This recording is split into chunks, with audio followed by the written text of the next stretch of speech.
សម្ដេចធិបតីកោតសរសើរស្មារតីចូលរួមយ៉ាងស្ផុតស្ផល់ក្នុងក្បួនព្យុហយាត្រាដើម្បីសន្តិភាពជាទឹកចិត្តដ៏ធំធេងសម្រាប់រាជរដ្ឋាភិបាល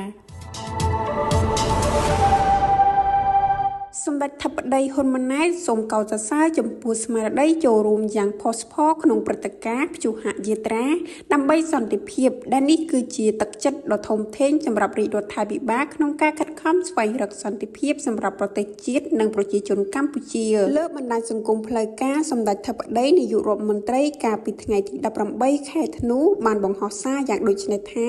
កម្ពុជាត្រូវការសន្តិភាព Cambodia នីភីមហាគ្រួសារខ្មែរមហាសាមគ្គីភាពស្មារតីតែមួយសម្លេងតែមួយបានស្រេចឡើងដូចគ្នាគឺកម្ពុជាត្រូវការសន្តិភាពសូមផ្ញើជូនពិភពលោកពីបេះដូងដ៏បរិសុទ្ធនិងចេតនាដ៏ស្មោះត្រង់បំផុតបើតាមបណ្ដាញសង្គមសម្ដេចធិបតីមហាកម្លាំងសាមគ្គីនៃប្រជាជាតិខ្មែរមកពីគ្រប់មជ្ឈដ្ឋានគ្រប់និន្នាការនយោបាយនិងសាសនា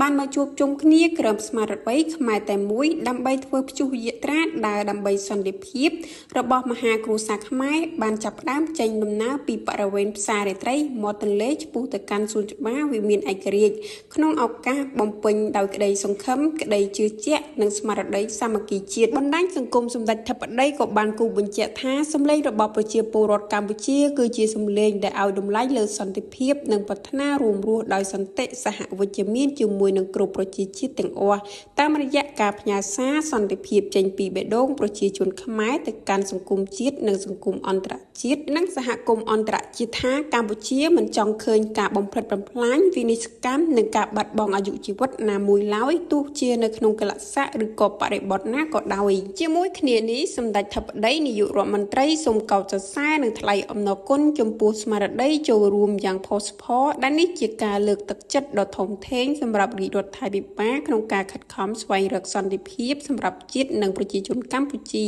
សូមអរគុណដល់សហភាពសហព័ន្ធយុវជនកម្ពុជាដែលបានចូលរួមរៀបចំកម្មវិធីដ៏មានសារៈសំខាន់នេះដើម្បីផ្ដល់ឱកាសឲ្យមហាគ្រួសារខ្មែរចូលរួមនិងសម្ដែងមតិក្នុងការចង់បានសន្តិភាព